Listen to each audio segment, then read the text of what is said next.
What is going on, guys? Andrew Vader here, back with another video, and we are back for WrestleMania 36, Part 2. I just finished watching it, legit, it's 11 o'clock, show ended about 20 minutes ago. I'm just jumping in as I did last night, just to talk about match by match, and what I thought of the show. I'm going to start with a general thought. I really enjoyed the show. I thought everyone was kind of shitting on the idea of, oh, why are we having WrestleMania with no crowd? I think some of these matches could have really used a crowd, especially some of the title changes, but I think in the world we're in right now that we have no entertainment, this was a really good weekend of wrestling. You had great matches from last night. You had entertainment, you had different type of matches from last night and tonight, and I really enjoyed tonight's shows.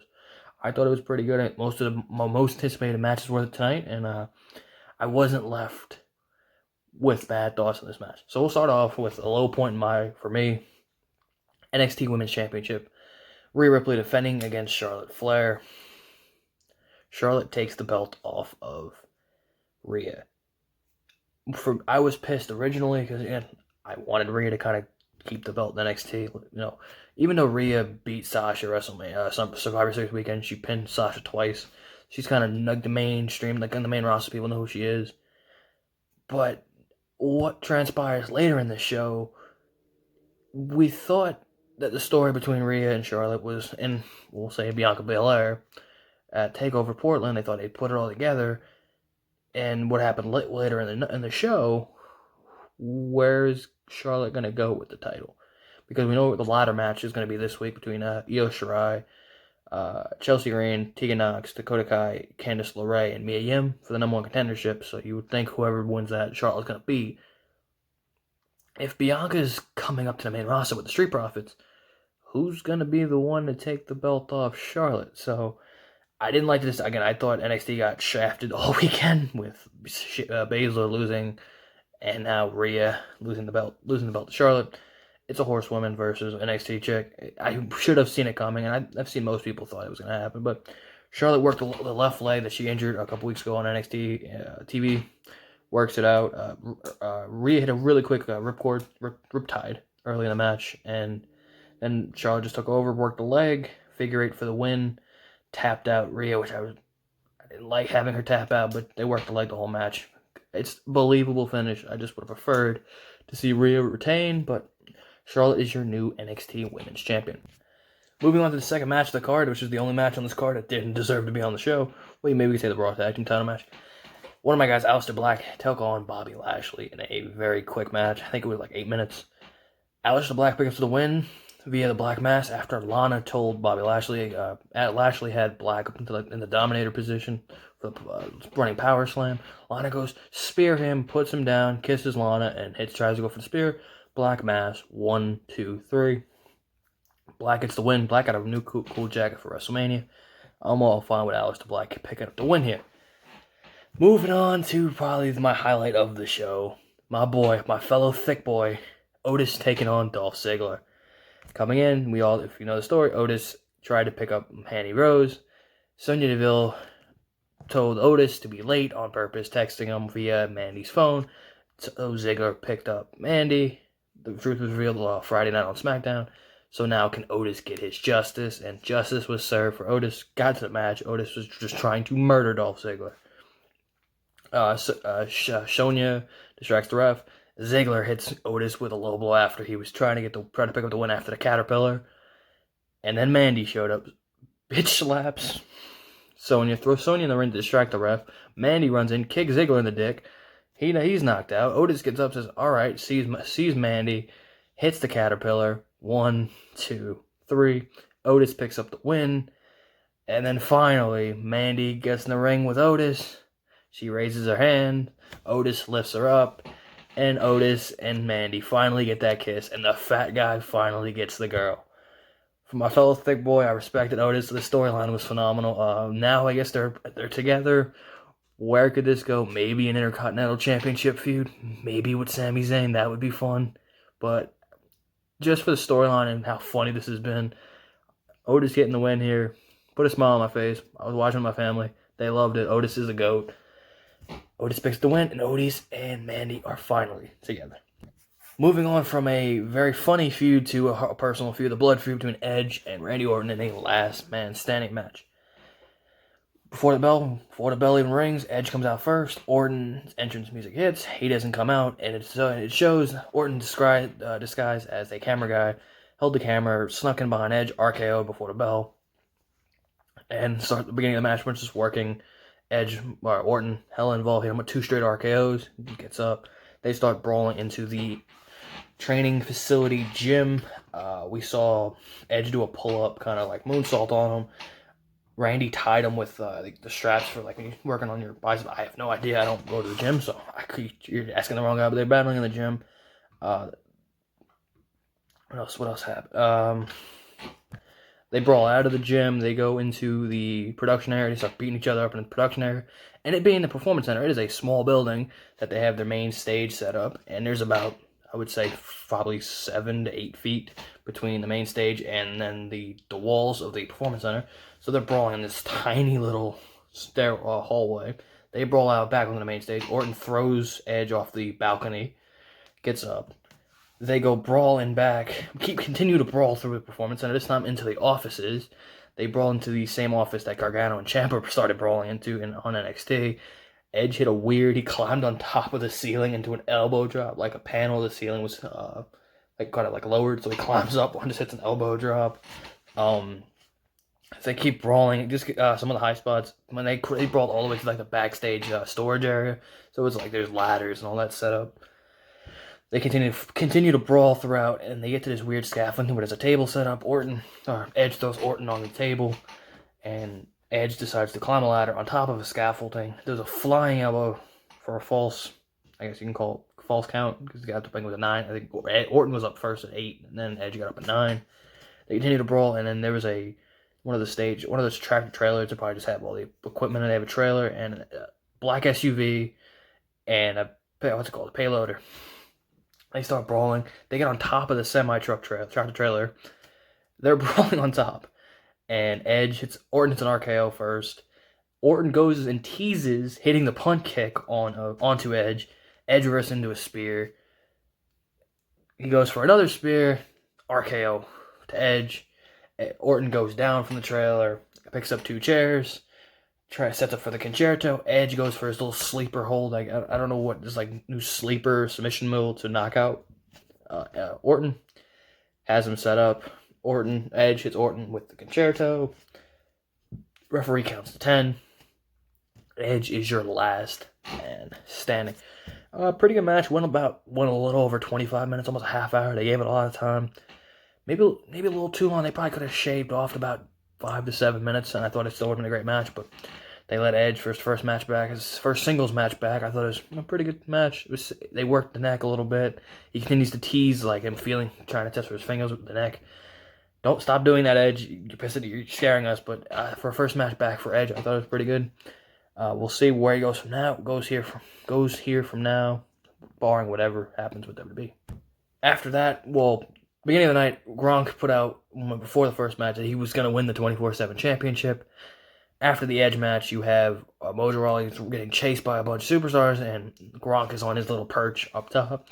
They start brawling, and of course Gronk's going to be a dumbass and just back sentons off into the big-ass crowd. Gronk pins Mojo Rawley, and now he is your new 24/7 champion. Something stupid. Hey, he won the championship at WrestleMania. Guess what host has ever won a championship at WrestleMania? Moving on to probably, like I said before, probably the second match that really didn't need to be on the show, but the Raw Tag Team titles, the Street Profits defending the titles against Angel Garza and Austin Theory. The Profits pretty much retained. It was really about 8 to 10. I think it didn't even go 10 minutes. Profits retained the belts. And then we get a post-match assault between Garza and Theory. Start beating on Montez. And they hold up Montez, and Selena super kicks Montez. I'm like, okay, where's this going? Not thinking, I totally just turned my brain off. Run to make the save is Bianca Belair, Montez Ford's wife.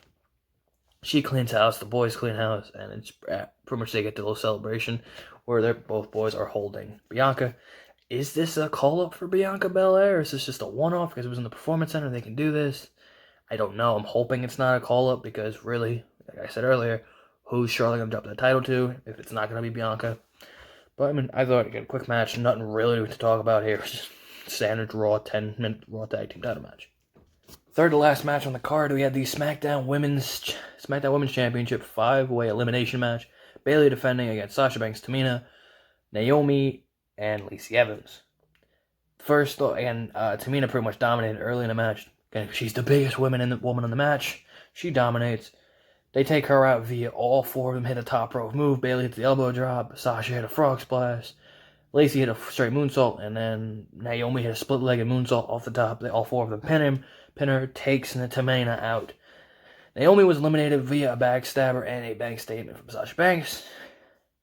Sasha Banks was eliminated. She was not the last one. We all wanted to see Sasha versus Bayley. Of course, they continue not to pull the trigger on this feud. They're just milking this kind of a slow burn, which I think WWE doesn't like to do, but they've done it with this. Sasha is eliminated via Bayley throwing Lacey Evans' women's right into her face, and Bayley doesn't go out and tries to help her friend and break the pinfall up. She doesn't. Banks is eliminated. Finishes. Evans is starts working Bayley over. Hits the moonsault. Bayley kicks out. She goes to the women's right. Sasha backstabber into whatever Bayley's little dirty deeds, whatever her finish is. I don't know what the hell it's called, but Bayley gets the win. Sasha puts the belt on Bayley, and they continue just to hold the camera on Bayley. We're like, is Sasha going to turn? Is Sasha going to turn?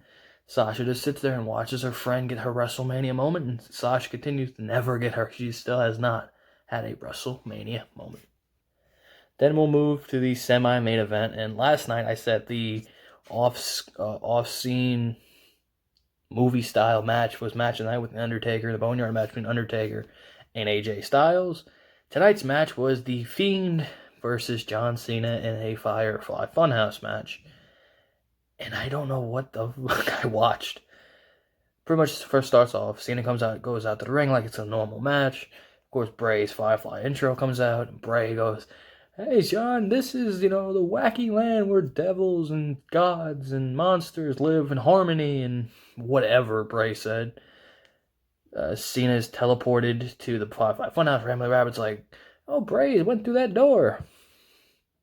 Cena goes through the door, and Bray Wyatt's at a wrestling ring, and he pretty much says, "Cena, you're not going to fight the Fiend, you're going to fight yourself." And I go, what the we're already like 2 minutes into this match, and I don't know what the fuck we're expecting. Out comes, Bray starts doing the Kurt Angle promo for when John Cena made his debut, the Ruthless Aggression promo. And sure as shit, John Cena is in not just the original gear, in a version of his gear, like the Ruthless Aggression. And every time he goes Ruthless Aggression, he tries to punch him. Of course, you can't hurt Bray.